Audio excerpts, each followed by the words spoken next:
IG Live today. I am very excited to be back after a bit of a break, you may have noticed. But we have a great interview for you today. We're going to be talking to Bre'Anna Washington-Weatherford, also known as B. And she is going to be telling us all about her new book, which is helping authors to become self-published, which of course is something we talk about a lot on here, about how great the self-publishing can be for potential authors. Hi. And so we're going to be talking to her about her book, but I also just want to let you know, for those who have not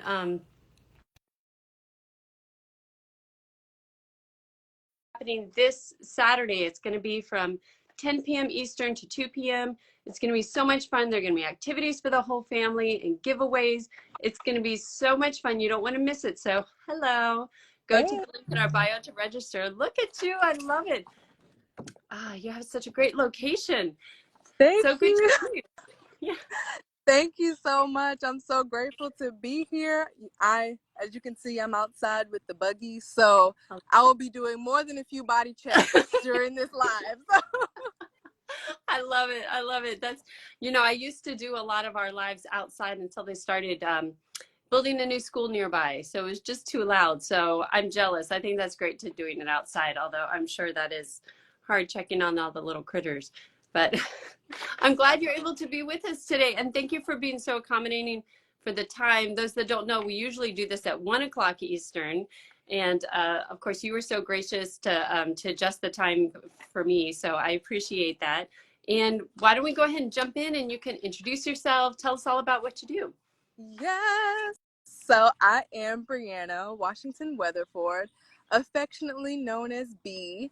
I am a children's book illustrator. I am an educator, an arts educator, and now I'm an author.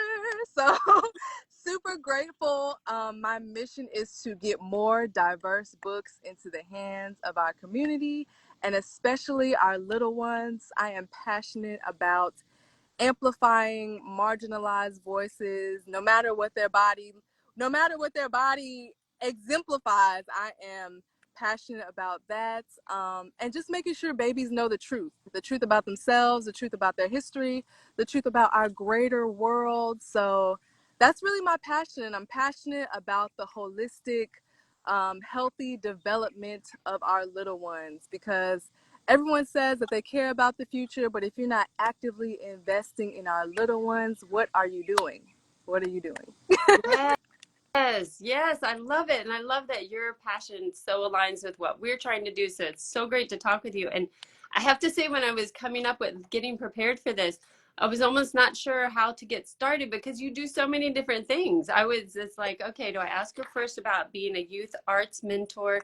Do I ask her about her book? Do I ask her about because you wear so many different hats, and yet it all kind of fits together like you just described it. But maybe we can start off first talking about the arts component of it. I know you're a youth arts mentor. Where did your love for art come from, and especially for arts education and getting kids involved? So I'm gonna say this, and I know a lot of people say this, but art saved my life. I grew up as an only child, just me, so it was a way for me to make friends in my head. My imaginary friends came alive on the page. It was a way for me to escape loneliness. I'm also a survivor of assault as a child, so just being able to have a way to escape and being able to communicate. Art inspires conversation, so it gave me a way to express myself. One of my first artistic expressions was spoken word.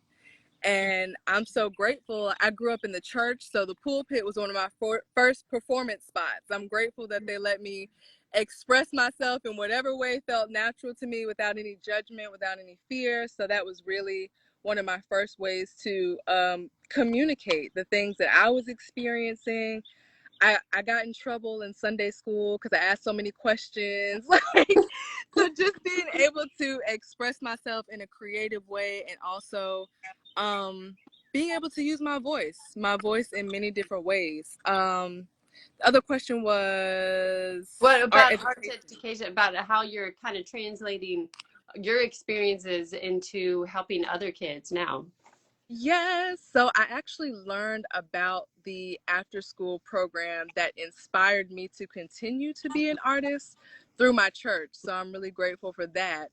And that after school program allowed me to be able to see artists and to be taught by artists that look like me. And we all understand the power of representation. They say if you can see it, you can be it, but that's only like a minute part of the experience. If you have people that believe in you and invest in you regularly, their time, their energy, their love, when you have community to support what you're doing and not just giving you something and say, okay, that's nice, and just take it away. No, I had people that actively invested in my well-being and my wholeness through that arts after school program. And so I grew up in that program, and now I have the opportunity to give back to the students that are in the same place that I was. So it's a beautiful, positive feedback loop. I always say that. It's my soul work. Like you said, I do a lot of stuff, but as long as it aligns with art, with education, with little ones, I can find a way to make it work. And it's not just inspiring the little ones, it's being able to connect with other artists in Charlotte so that they can be a part. I get to pay people. I love that. Like being able to employ other artists and being able to give them a platform to be able to share with the little ones. That's so important to me, because what are we without community? Yes. Yeah, and I love that you bring up the museum. I mean, talking about the Mint Museum, which I remember going to as a kid in Charlotte, also, and because we talk a lot about libraries, but I don't know that we've mentioned as much about museums and how important they are as a resource. You know, we think of it, especially an art museum. I think sometimes people don't realize how much kids can get involved and how much they can be inspired there. I think a lot of people tend to think of it as something for adults. So I love hearing about this program and what a difference it made to you. And now you're using it to make a difference to a whole new generation. It's so inspiring. And you just And I know, oh, go ahead. no, I was going to say, so go ahead. Go I ahead. was just saying, you like really never know what a child goes through until you sit down and they're able to express themselves in different ways, because they not everyone can actually say what they're feeling, but to give them an avenue, like it's more than just visual arts. Let me say that Okay. it's we take them to dance performances, to theatrical performances. We invite people that um we invite gardeners, photographers. Everything you see around you is an art. Speaking is an art. Planting is an art. Being able to go into your community and just feel comfortable, being able to take pride in your community is an art form. Mm. So I love the different levels in which we can engage their senses in this space.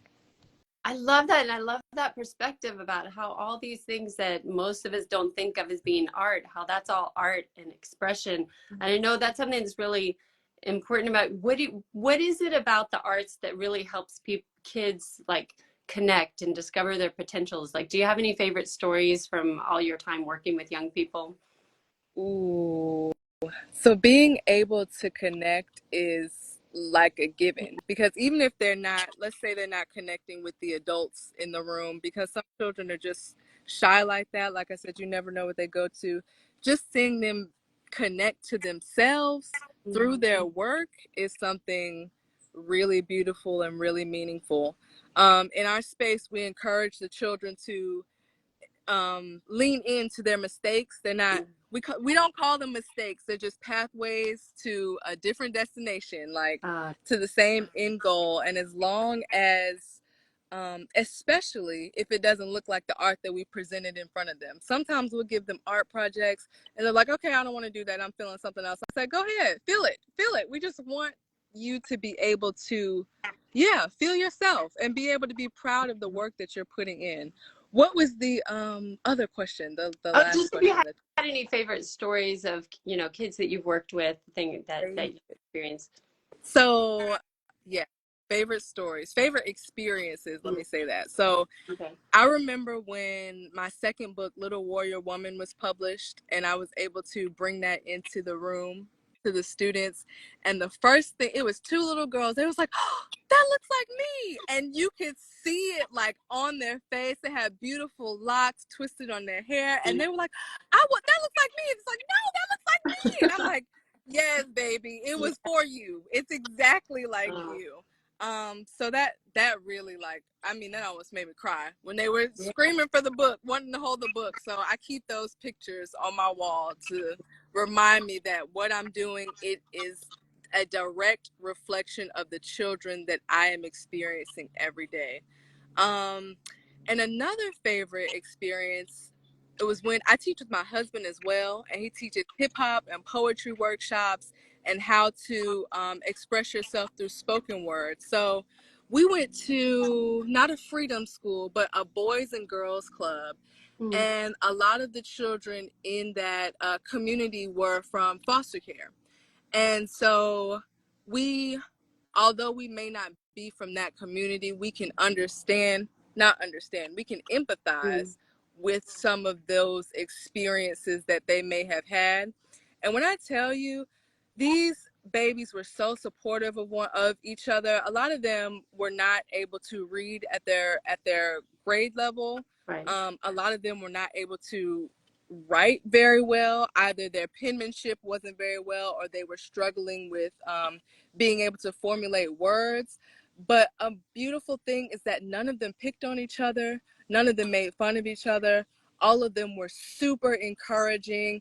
And it was difficult because if you're doing hip hop, poetry, self-expression through writing, that's one of the main components that we need to get over. But they were able to record some of their experiences. And then by the end, it was this one young man. He got up there, he did his poem, and I don't know who had been teaching this kid before him, but he stood up and he said, it was like, you unlocked something inside of my brain that I didn't know was there. And I was like, oh my gosh, like Wow. I was, I mean, I could go on and on about my husband, but the work that he does is so important, because when you give children a platform to be able to speak on whatever they need to speak on with no judgment, no fear, and they have a supportive community of friends around them, things shift in the atmosphere. And those are some of my favorite experiences, to be able to see children like unlock something really and be able to tell their story in beautiful poetic ways. So Well, yes. that is so powerful. I mean, hearing these experiences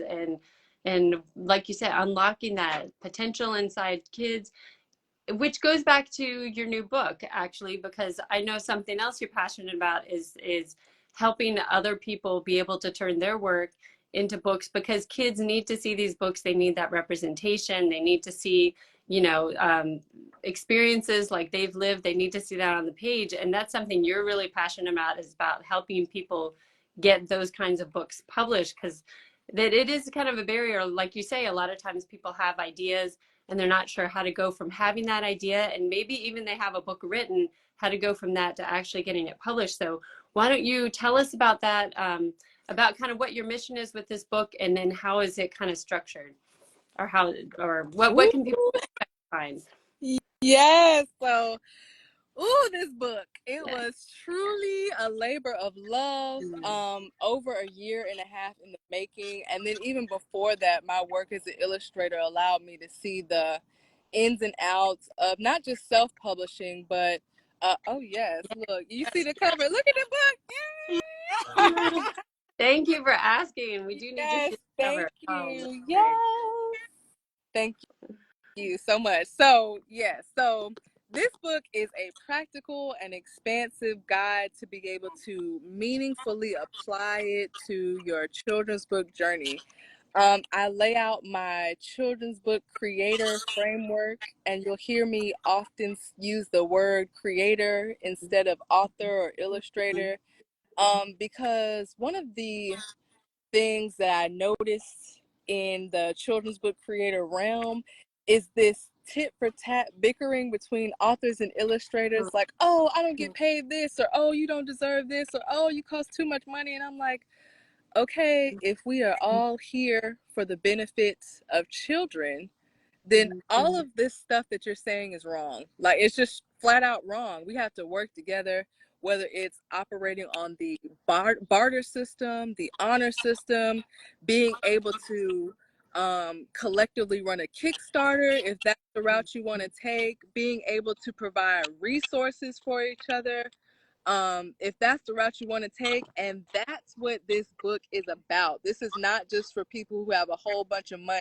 This is a collective, it's really a collective work, because I have plugged in some of my trusted professionals, illustrators, authors, people that format books, editors as well. And it's not just my network, it is an expansive text for creators to be able to add anything that they have learned along their journey, because this is just volume 1. So anything that Oh, they've good. added from their journey, I've included the spaces that have helped me to become the creator that I am. So different Facebook groups, children's book creator,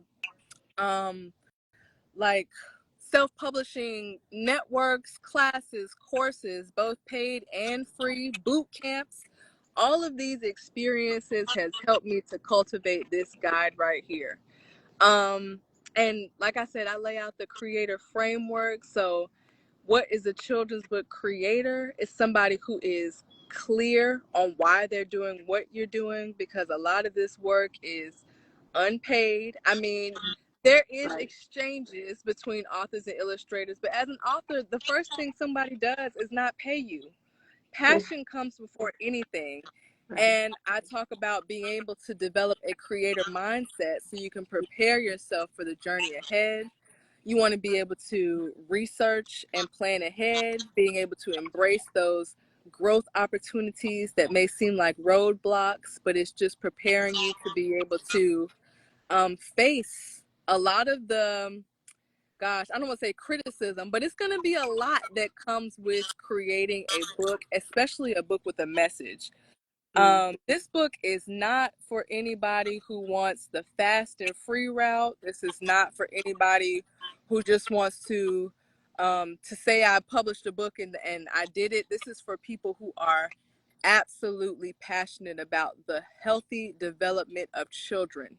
Okay, we are not taking shortcuts, and I know people have their givings and mistakings with AI, but I am not a proponent of that route. I'm not a proponent of that route because I do believe in paying people for their expertise. And again, if you are passionate about childhood development, you're not going to give a child a book that has 12 and 13 fingers on it. That just isn't developmentally appropriate. Right. Right. and, and and even though artwork isn't perfect, you that you're going to get something original. You're going to get something tailor-made for you and for your audience.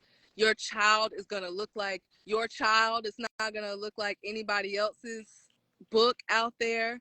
Um, Gosh, it's just so much in this book. It's how to find reliable people that can support you, that are multi-talented. Some of them are here on this live.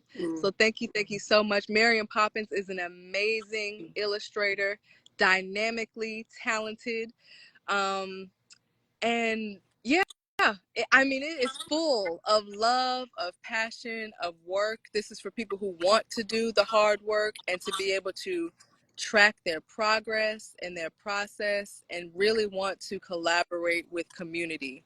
I have an amazing array of professional authors that are successful, award-winning, they're traveling, they're getting paid for school visits. There is no place that is untouched by this book. It I love it because it's like you're not. I mean, the one hand you're kind of letting people in on what the industry's like, and here's how you can get through it. But you're also helping people kind of rethink what it can be like. Like it can be collaboration. It can be this, it can be about community. It can be about the kids, as opposed to just like, well, I want to publish something to say I've done it, or because I want to get a check. I love how you're doing that. What would you say are the biggest questions that people come to you with, or things that you see people struggling with? The biggest question is always, where can I find an illustrator? Where Yeah, can I find an illustrator, somebody that's reliable? And I know people love Fiverr, but I'm not really with Fiverr. It's some good illustrators on there. So if you find an author buddy that has had a successful journey on Fiverr, then go through them. Don't just go on there willy-nilly trying to find somebody that does the cheapest work, because I'm sure everyone on here has heard the horror stories. But where can I find an illustrator is a big question. Formatting is a really big issue with the community, and I don't give a step-by-step guide on how to format your book, but I do have people that are experts in that realm and will give you reliable product and walk you through all of the who. I can't tell you how many times I've had to fight with Ingram Spark, but we've done it. Because that Ingram Spark and KDP are one of the main sources of like print on demand publishing, but even being able to outsource publishing. So where do I print my book? If you don't want to do print on demand, I give you tons of resources on how to offset print, where to offset print. People are trying to do board books, so I give you information on how to get your board book printed in a good and reliable way. Gosh, the questions. A lot of this was inspired.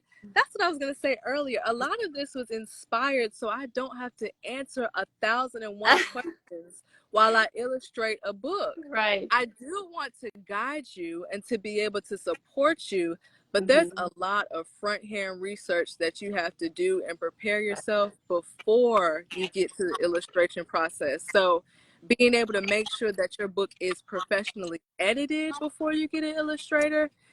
I had that I won't say issue, but that challenge to overcome. I took on a project that was not completely edited, and there were changes, and I had to address those changes because nowhere in my contract did I say you need to have a edited manuscript. So that was on me. So even although I'm not a licensed I am not a lawyer, and do not take legal advice from me, but you need to have a contract. Right. You need to Yeah. have a contract, and you need to have it vetted by someone who is a legal professional. Whether that's between you and them, but you need to be able to make sure that you have your ironclad contract. Make sure you own the work that you have paid for. Make sure you identify where revisions need to be made and what your revision policy is. So this is not just for authors. This is a helpful guide for illustrators too, to be able to develop their business in a professional way and avoid some of the pitfalls of get, getting into the self-publishing space. So being able to navigate some of that stuff before you come to what do we say, challenging clients. Yeah, and like you said, try to have those things ironed out ahead of time in a contract.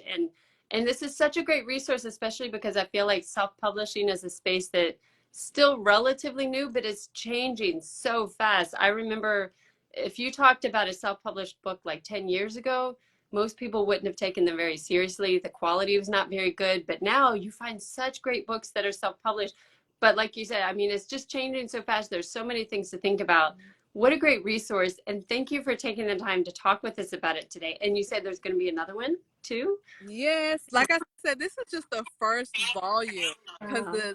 like you said, the self-publishing process changes so fast. Mhm. So when people, this is, I think you mentioned this, but it is a 3-in-1 guide. So it's not just a book, it's a journal, it's a reference guide, something that you're going to read through, want to come back to. I encourage people to write in this book, to highlight and annotate in this book.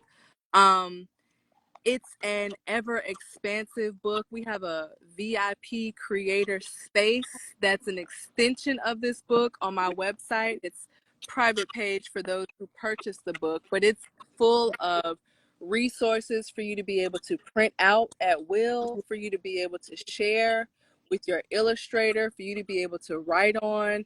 We have budgeting resources. All types of experiences are happening as an extension of this book. So, woo. Amazing. Well, everybody watching, you need to go check it out. It is Yeah. such a great resource. Like you said, not just authors. This is for creators, authors, illustrators, anybody who wants to get these amazing books out for our kids. We really need more of them. So get encouraged. If you have an idea, get the guide, and so you can go ahead and self-publish your book. And we will include a link to it. I'm not able to do it on Instagram, but I'll do it once we upload it to Yeah. YouTube. Thanks to everybody who's watching. And Bre'Anna, or B, I don't know which you would prefer. Look, I am a woman of many names and more to gain. Okay, so yes. Well, thank you for taking the time to talk with us. Everybody watching, if you are joining us late, the whole thing is going to be up on Instagram in just a few minutes. And like I said, later on our YouTube channel. So thanks to everybody who's watching, and thanks to you, B. Thank you so Bye. much. I appreciate you. Thanks. Bye, everybody.